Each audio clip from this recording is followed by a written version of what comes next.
মধ্যপ্রাচ্যের আঞ্চলিক রাজনীতিতে পশ্চিমাদের সবচেয়ে বড় খুঁটি সৌদি আরব, কিন্তু সেদেশে ক্ষমতার দৃশ্যপটে যুবরাজ মোহাম্মদ বিন সালমান আসার পর থেকে পশ্চিমাদের সেই অবস্থান অনেকটাই নড়বড়ে হয়ে গেছে। রিয়াদকে এড়িয়ে মধ্যপ্রাচ্যে খবরদারি প্রতিষ্ঠা সম্ভব নয়, তাই বিকল্প শক্তির উত্থান হওয়ার আগ পর্যন্ত বর্তমান সৌদি প্রশাসনের বিকল্প নেই পশ্চিমাদের কাছে। এ কথা খুব ভালোভাবেই জানেন যুবরাজ মোহাম্মদ, তাই পশ্চিমাদের রীতিমতো নাকে দড়ি দিয়ে ঘোরাচ্ছেন তিনি। আরও জানাচ্ছেন আহমদুল্লাহ শিকদার। মানবাধিকার, মত প্রকাশের স্বাধীনতা সহ বিভিন্ন ইস্যুতে পশ্চিমাদের সঙ্গে সৌদি আরবের প্রকাশ্য দ্বন্দ্ব রয়েছে। এসব ইস্যু নিয়ে যেসব দেশ মাথা ঘামায় না, সেসব দেশের সঙ্গে সখ্যতা গড়ে তুলেছে রিয়াদ। যমুনা রেফ্রিজারেটর, খাবার ফ্রেশ তো লাইফ জম্পেশ। সৌদি আরবের এই বন্ধুর তালিকায় এখন সবার উপরে যুক্তরাষ্ট্রের চিরবৈরী দেশ রাশিয়া। 2 বছরের বেশি সময় ধরে চলা ইউক্রেন যুদ্ধের কারণে গোটা বিশ্বই এখন স্পষ্ট 2 ভাগে বিভক্ত।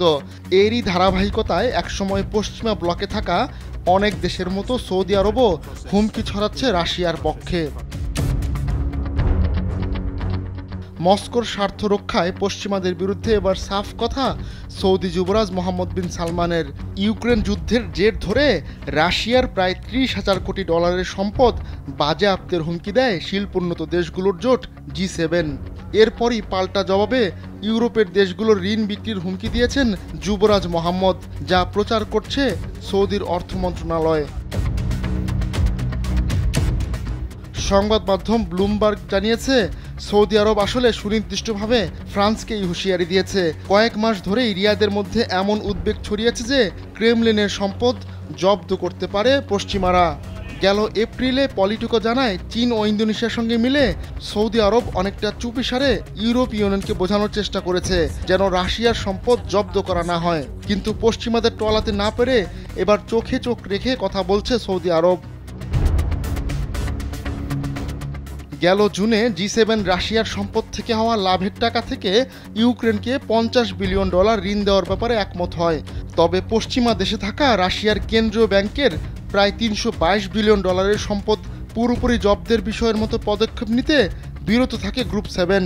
ব্লুমবার্গ বলছে, যুক্তরাষ্ট্র ও যুক্তরাজ্য রাশিয়ার সব সম্পদ জব্দের পক্ষে হলেও সৌদির হুমকির কারণে ইউরোপের অনেক দেশ কিছুটা পিছিয়ে গেছে।